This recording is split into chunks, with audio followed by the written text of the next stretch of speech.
Give me the horn.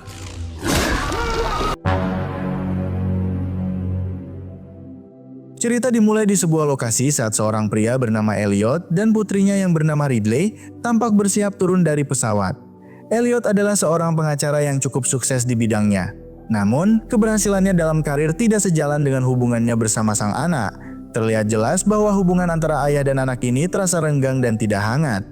Begitu mereka meninggalkan bandara, Elliot mengajak Ridley menuju rumah atasannya yang bernama Odell.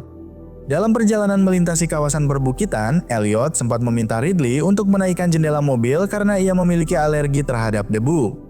Di tengah percakapan mereka yang terasa kaku dan canggung, Elliot menerima sebuah panggilan telepon. Tak lama setelah itu, alerginya kambuh hingga ia bersin-bersin terus-menerus.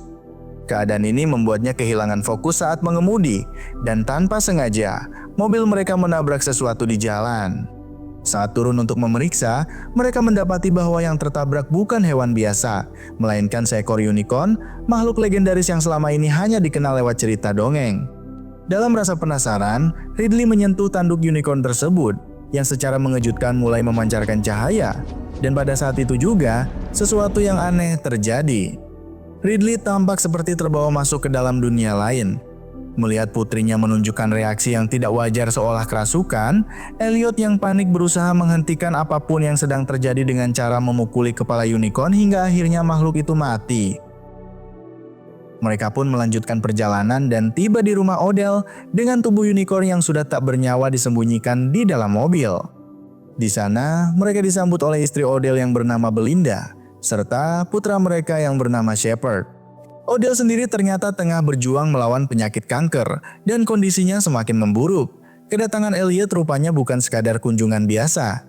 Ia diundang karena Odell berniat menjadikannya sebagai wakil untuk melanjutkan bisnis keluarga mereka yang bergerak di bidang farmasi.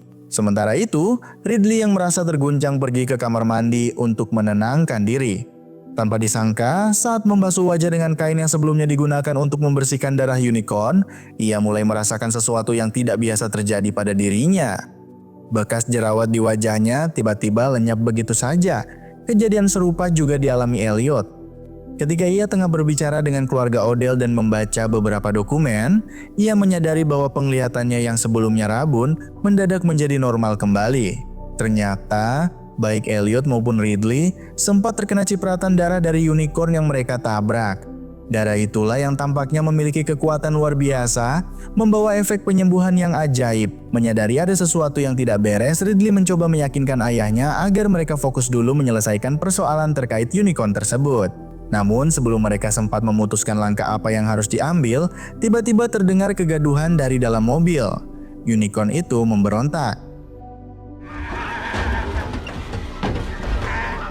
Makhluk itu akhirnya benar-benar mati setelah salah satu pengawal menembaknya. Dengan kejadian ini, barulah keluarga Odell mengetahui bahwa Elliot telah menabrak dan membunuh seekor makhluk legenda sebelum sampai di rumah mereka. Yang membuat mereka bingung adalah ketika Elliot dan Ridley menceritakan efek aneh yang terjadi setelah mereka terkena darah unicorn. Mulai dari jerawat Ridley yang menghilang, mata rabun Elliot yang kembali normal, hingga alerginya yang mendadak sembuh. Demi menghindari masalah hukum dan perhatian dari pihak pemerintah, Odell memutuskan untuk menyembunyikan mayat unicorn itu di dalam rumahnya. Malam harinya, Elliot mendatangi kamar Ridley untuk menanyakan keadaannya. Tapi Ridley merasa ayahnya tak pernah benar-benar mencoba memahami dirinya, termasuk saat ia mengalami hal aneh setelah menyentuh tanduk unicorn. Ia yakin bahwa membawa makhluk itu ke tempat ini adalah sebuah kesalahan besar. Di momen ini terungkap juga bahwa hubungan mereka mulai merenggang sejak kepergian ibu Ridley. Usai berbincang dengan sang ayah, Ridley memandangi foto mendiang ibunya hingga matanya tertuju pada sebuah gambar yang memperlihatkan pajangan antik berbentuk unicorn yang tampaknya berada di dalam sebuah museum. Merasa penasaran, ia mulai mencari informasi lebih lanjut di internet dan menemukan sebuah kisah yang berasal dari karya seni bernama Permadani Unicorn, bagian dari koleksi abad pertengahan. Karya itu menceritakan tentang seekor unicorn yang diburu manusia, lalu dijinakkan dengan bantuan seorang gadis berhati tulus. Karena kemurnian hati sang gadis, para pemburu berhasil membunuh unicorn itu dan membawanya ke dalam kastil. Namun di bagian lain dari kisah tersebut, disebutkan bahwa para unicorn adalah makhluk yang pendendam dan kejam. Karena sifat itulah, manusia yang mengetahui keberadaan mereka berusaha menyembunyikan semua kejadian tersebut agar tidak ada yang tahu kebenarannya. Beberapa waktu setelah itu, Ridley tertidur dan bermimpi aneh. Dalam mimpinya, ia seperti menyaksikan dunia dari sudut pandang seekor unicorn. Saat terbangun, ia dikejutkan oleh kehadiran sekelompok orang yang ternyata adalah bagian dari tim ilmuwan yang dipimpin oleh Dr. Song, seorang peneliti yang bertindak atas perintah langsung dari Odell. Tim ini memaksa Elliot dan Ridley untuk ikut serta dalam penelitian mereka. Tujuannya adalah mempelajari lebih dalam tentang unicorn dan potensi luar biasa yang dimiliki makhluk tersebut. Berdasarkan hasil awal, Dr. Song bersama rekannya yang bernama Dr. Batia menduga bahwa darah unicorn mengandung zat misterius yang mampu menyembuhkan berbagai penyakit. Darah unicorn ternyata bukan satu-satunya yang menyimpan keajaiban. Tanduknya pun memiliki kemampuan unik yang mampu memancarkan sinyal bioelektromagnetik. Para ilmuwan bahkan sudah menyiapkan senyawa khusus yang diambil dari tanduk unicorn yang dikikis sedikit demi sedikit. Menurut Dr. Song, senyawa dari tanduk itu mungkin memiliki efek penyembuhan yang jauh lebih kuat dibanding darahnya.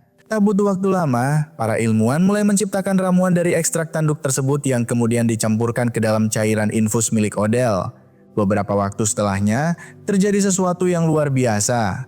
Odell yang baru saja bangun dari tidurnya tampak jauh lebih segar, seperti tak lagi menderita penyakit apapun. Hasil pemeriksaan pun menunjukkan bahwa kanker dalam tubuhnya menghilang. Walau Dr. Song belum bisa memastikan secara ilmiah, keluarga Odell langsung percaya bahwa tanduk unicorn adalah kunci penyembuhan penyakit mematikan seperti kanker. Melihat potensi besar ini, mereka mulai menyusun rencana untuk memproduksi senyawa tersebut secara massal. Bahkan, mereka berencana menciptakan replikanya demi meraup keuntungan besar. Namun, ada satu kendala. Menurut Dr. Song, tanduk itu tak akan bertahan lama, apalagi jika harus dikembangkan untuk produksi massal. Karena itulah, keluarga Odell mulai memanfaatkan seluruh bagian tubuh unicorn sebagai modal awal proyek besar ini. Mereka kemudian menghubungi para investor untuk mengajak kerjasama dalam proyek kesehatan yang mereka anggap sebuah revolusioner. Ridley, yang sejak awal merasa ada sesuatu yang salah, akhirnya tak bisa tinggal diam. Ia angkat bicara dan menyampaikan hasil penelitiannya selama beberapa hari terakhir. Ia menjelaskan bahwa unicorn memang dikenal sebagai makhluk yang memiliki kemampuan menyembuhkan. Tapi dari sejarah yang ia pelajari, ada konsekuensi besar di balik tindakan manusia terhadap makhluk ini. Ridley percaya bahwa membunuh dan mengeksploitasi unicorn adalah sebuah kesalahan besar yang bisa mendatangkan bencana. Ia mendesak agar proyek itu dihentikan. Sayangnya, tidak ada yang setuju dengannya. Bahkan ayahnya sendiri menolak untuk mendengarkan. Di tengah persiapan untuk memindahkan jasad unicorn ke laboratorium, situasi tiba-tiba berubah mencekam.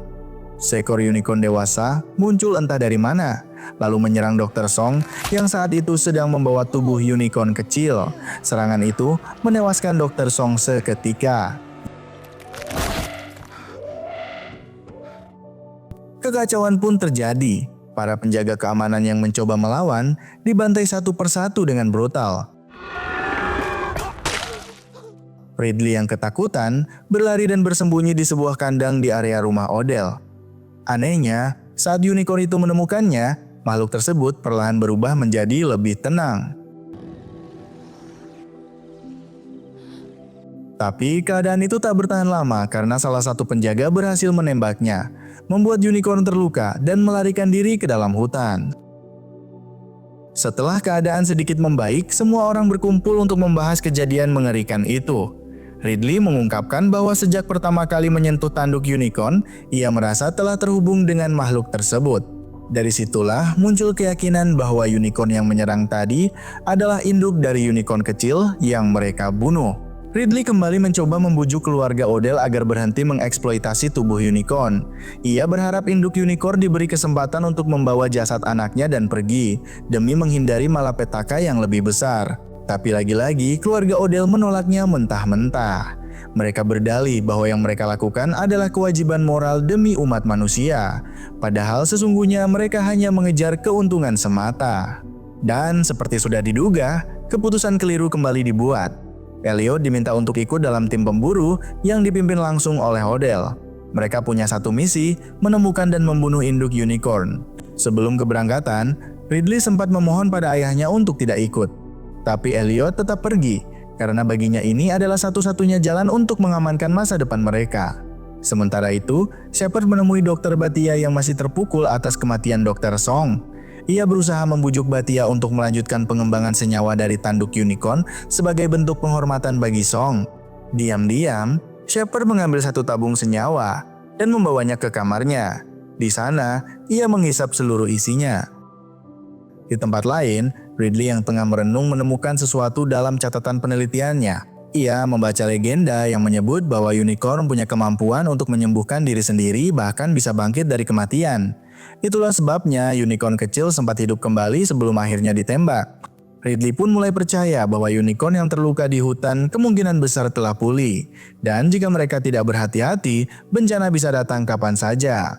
Ia segera mencari cara untuk memperingatkan ayahnya dan seluruh penjaga. Pada saat yang sama, Batia akhirnya menuruti permintaan Shepard dan memotong tanduk dari tubuh unicorn yang sudah mati. Tapi mereka tidak tahu bahwa ancaman baru sudah menanti. Karena sosok yang menyerang tim pemburu ternyata adalah seekor unicorn jantan dewasa yang jauh lebih berbahaya.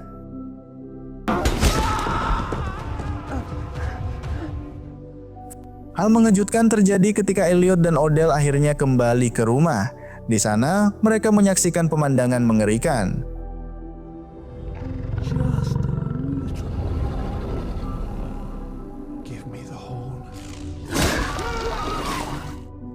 Semua orang pun langsung berlarian masuk ke dalam rumah, bersembunyi sambil mencoba memikirkan cara agar bisa selamat dari situasi ini.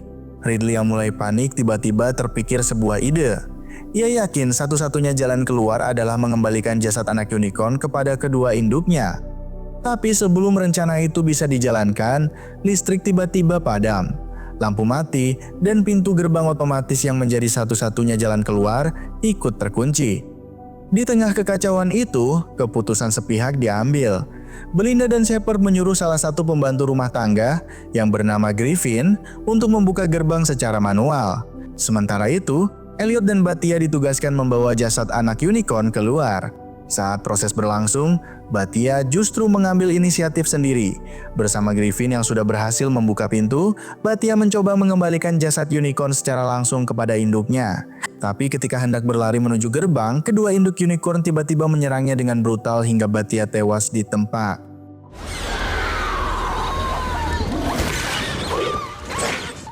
Namun yang lebih mengerikan, meskipun jasad anak unicorn telah dikembalikan, kedua induknya tetap melanjutkan serangan. Semua orang jadi bingung. Ridley merasa bersalah karena keputusan yang ia yakini benar ternyata tidak membuahkan hasil. Tapi sesungguhnya ada satu hal penting yang belum Ridley ceritakan. Dari legenda yang pernah ia baca, hanya gadis berhati tuluslah yang mampu menjinakkan unicorn, dan Ridley seharusnya adalah sosok gadis itu. Sejak awal, ia memiliki kesempatan untuk mendekati unicorn dengan tenang. Tapi ia ragu, ia belum yakin akan kebenaran legenda tersebut. Dalam suasana tegang dan mencekam, dua induk unicorn berhasil menerobos masuk ke dalam rumah. Semua orang berlarian menyelamatkan diri. Elliot dan Ridley bersembunyi di lantai atas, sementara Belinda dan Shepard sembunyi di dapur. Di saat-saat genting ini, terungkaplah alasan sebenarnya kenapa para unicorn masih mengejar mereka. Ternyata, Elliot telah mencuri tanduk milik anak unicorn dari ruang penyimpanan. Ia melakukannya karena ingin menepati janji kepada mendiang sang istri.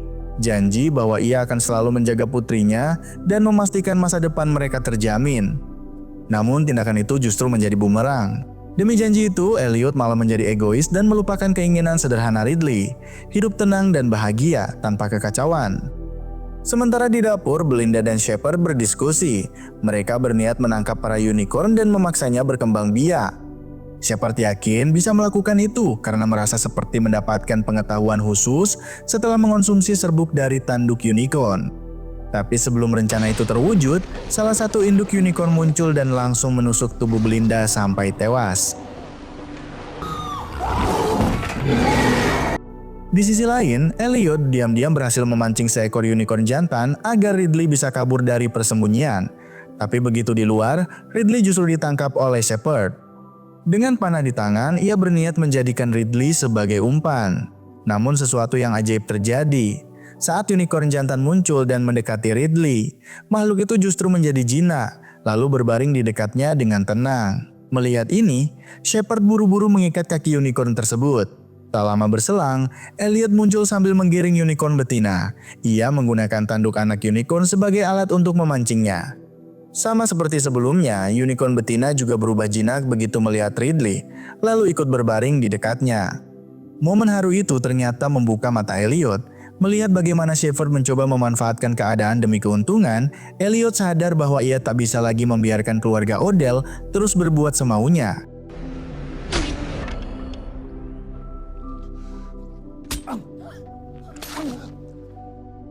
Di momen ini, kedua induk unicorn mulai memberontak dan berusaha melepaskan diri dari ikatan. Namun sialnya, Shepard yang berdiri tepat di belakang unicorn betina malah jadi korban. Melihat ayahnya sekarat, Ridley pun menceritakan sesuatu yang selama ini ia simpan sendiri. Ia mengungkapkan bahwa saat pertama kali menyentuh tanduk unicorn, ia merasakan hal aneh. Seolah dirinya berada di suatu tempat bersama ayah dan ibunya, sebuah pengalaman spiritual yang tidak bisa dijelaskan secara logika. Tak lama setelah Elliot tewas, sesuatu yang luar biasa pun terjadi. Kedua induk unicorn yang kini telah bebas terlihat mendekati tubuh Elliot, lalu menarik jasad pria itu dan meletakkannya di atas tubuh anak mereka. Dalam posisi itu, mereka berdua menggabungkan kekuatan melalui tanduk masing-masing. Dan seketika, keajaiban terjadi. Tubuh Elliot yang semula tak bernyawa perlahan mulai bergerak. Ia hidup kembali dalam kondisi yang sepenuhnya pulih seolah tidak pernah mengalami kematian. Hal yang sama juga terjadi pada anak unicorn yang tampak seperti terlahir kembali di hadapan orang tuanya. Beberapa saat kemudian, Griffin datang bersama polisi.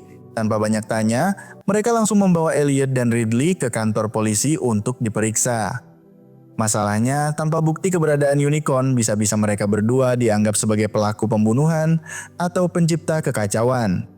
Namun, saat mobil polisi melaju di tengah jalan, sesuatu yang tidak disangka-sangka kembali terjadi. Unicorn-unicorn itu muncul lalu menyerang mobil polisi dengan cepat. Ternyata mereka datang bukan untuk membalas dendam, melainkan untuk membebaskan Elliot dan Ridley. Dan film pun berakhir, guys. Lewat film ini kita diajak merenungkan soal keserakahan manusia, hubungan orang tua dan anak, serta keajaiban yang bisa terjadi ketika seseorang benar-benar memiliki hati yang tulus. Dan seperti biasa, kalau kalian suka konten kayak gini, jangan lupa like, subscribe, dan aktifin loncengnya supaya nggak ketinggalan alur cerita film seru lainnya. Sampai jumpa di video berikutnya, dan ingat, kadang yang terlihat ajaib punya harga yang mahal.